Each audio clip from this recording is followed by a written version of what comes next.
Hello and welcome back to my channel. My name is Taylor, and on this channel I talk primarily about fiber arts, a little bit about books, and a tiny bit about lifestyle. Today I'm going to be telling you 6 perfect projects to bring on your travels with you.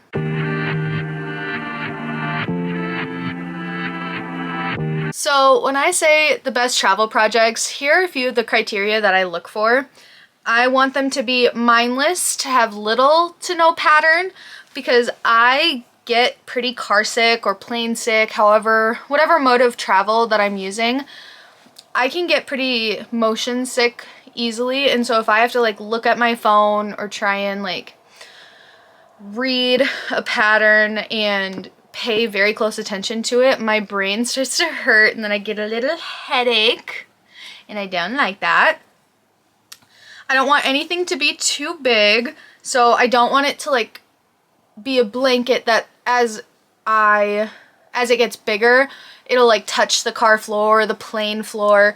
Also, traveling with a full-size like crochet blanket or knitted blanket, like that's a lot of room in your travel space. That goes into the next one. I want it to take up a small to medium amount of room in my luggage, because I mostly do carry-on. I almost never check a bag, so space is so limited and so very precious. I want them to be more medium to fast projects, so something that I could get done potentially in a like 2+ hour car ride or 2+ hour plane ride. Some of these definitely could not get done in a 2+ hour plane ride, and you'll see kind of what I'm talking about. But I want them to be long enough to where they can like kind of sustain me for the trip, but also be short enough to where it doesn't feel, you know how some projects it's just like, oh my god, I'm never going to finish this, you know? I also don't want to have to worry about measuring things, so like this isn't really gonna have like sweaters or anything like that. I don't want to have to like take out my measuring tape and figure it all out when I'm in this like cramped plane spot or in a car seat, you know what I mean? So I'm gonna tell you about 6 projects that I love doing when I'm traveling. So I'll start with the smallest thing. So the first thing is a granny stitch bandana. So I've shown this so many times. I do have a free tutorial on my channel. This is using just some regular cotton yarn. Super easy, especially if you're wanting to get some stuff done really quickly. Just bring a few things of cotton that have been sitting in your stash for a long time. Whip up some of these and you are good to go. Another thing that's like really, really small are knitting socks.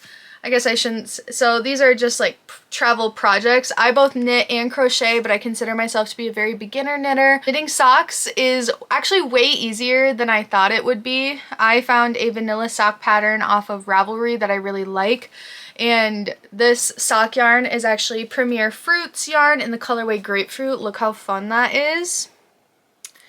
And just one of these is around $4, so really low barrier to entry to start working with this yarn. I think socks are just so mindless, especially once you get off the cuff and you're onto more of the tube part where you're just knitting in the round a bunch of times. I really like knitting socks. I think they're just so fun, so easy. And look, I finally learned how to magic loop. Then I also have these cute little pizza stitch markers or stitch stoppers. But yeah, this takes up like no room at all, ever. And then the last very small project I'm going to mention is a boomerang shawl. And the only reason why this one is small is because it's with fingering weight yarn. So here's what it looks like. So I started with like 5 stitches and it just keeps getting bigger and bigger. But it will never get like too big, like blanket size, I would say. I am using, like I said, a fingering weight yarn. This is from Wonderland Yarns. It's beautiful. But yeah, so this is just a 2-row repeat type of pattern. So easy, very mindless. Kind of like I said, I'm looking for mindless, easy, little to no pattern, and this really checks all the boxes. And then on this one, I have little margarita stitch markers. Or stitch stoppers, my bad. But yeah. So these next things, they are going to be a little bit bigger. but I still think that they don't take up too much room. So the next thing is a baby blanket, which I know I said no blankets, but I think a baby blanket is kind of like an exception because it's like big, but it's not very big. So here's what this one looks like, and I would say like when I was done working on it, it was about the size of like a Lapgan. This is just using Bernat Baby like sport weight. I think I used a 5mm crochet hook with this, and it's just a large granny square. So the thing about this is like it's mindless to me, which is why I'm kind of like recommending it. But yeah, so like I said, just really easy. It's just a big granny square. And that's one thing I realized too. I think a lot of the crochet projects I'm recommending are like granny stitches. I love the granny cluster. I find it to be so relaxing and addictive, and it's just a nice repetitive type thing. The next thing, it's not exactly a project, but they're building blocks for projects. So now that Red Heart has its all-in-one granny square yarn, I took some of this on my last weekend trip, and I was able to make so many little squares that I can now use to make different bags or things. So these also don't take up a lot of room because going from, you know, the circular skein to a flat thing like this, it's perfect. And then, you know, if you run out of the yarn, you can just sew in the ends, which I know doesn't sound like fun. But if you're run out of yarn, you gotta start weaving in your ends. And then the last thing is definitely the biggest, but if you're going on like a longer trip, I do feel like it's worth it. So the last thing I'm going to recommend you is a hexagon cardigan. And I also will tell you about the yarn that I think is perfect for hexagon cardigans. It's the Mandala Bonus Bundle by Lion Brand. It comes with 1,181 yards, and if you get 2 of these, it is perfect to make your 2 panels and sew it together. This is in the colorway Spirit. But then here is a finished one that I made when I went on a weekend trip a couple months ago. I think it was in January actually. And it's just perfect. And this yarn is really good with a 5.5mm crochet hook. It is a weight 3, so it does call for like a 5mm, but I would say size up a little bit, especially so that it can have a little bit more drape to it. But yeah, no, I love traveling with my crochet. A lot of people will come up and be like, oh, hey, what are you making? Like, da da da da. And it starts a lot of conversations. I've met quite a few cool people like that.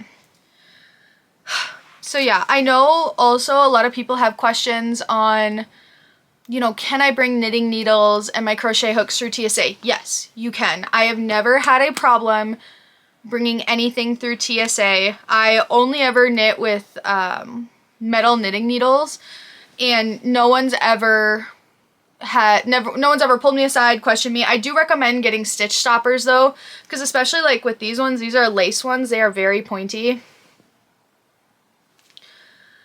So I do recommend having those so that you don't stab yourself, or if they do have to look through your stuff, because there was one time I got pulled aside because I had a bunch of promotional materials for work in my bag, and it was so thick they couldn't see through it.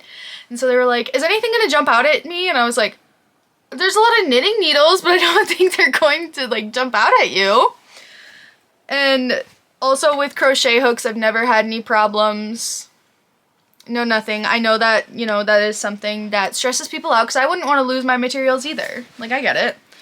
So just so you know, that's a little bit of peace of mind. And then one last tip I am going to give you is if you have, I highly recommend packing cubes for any sort of travel that you're doing. I use them even on the shortest of weekend trips because it is just an easy way for me to organize my clothing and really like put my outfits together.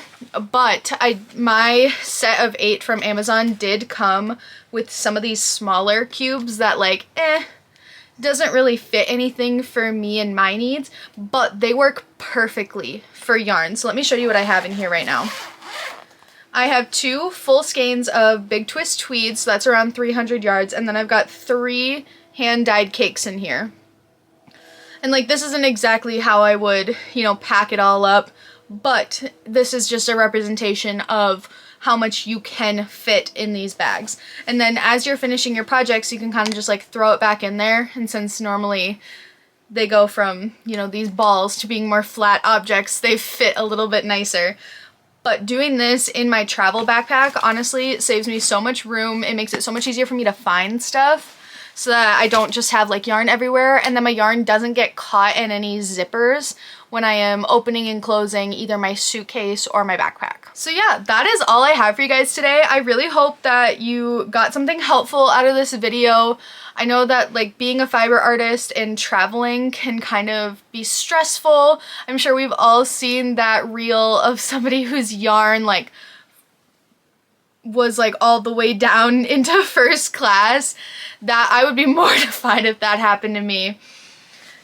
But, you know, we all just want to be able to travel with our projects. Traveling is stressful enough without having to worry about whether or not TSA is going to take away your needles or your crochet hooks. So I hope that this helped you. Leave a comment down below if you have any other tips and tricks for traveling as a fiber artist. I would love to hear them, and I'm sure our community would love to know.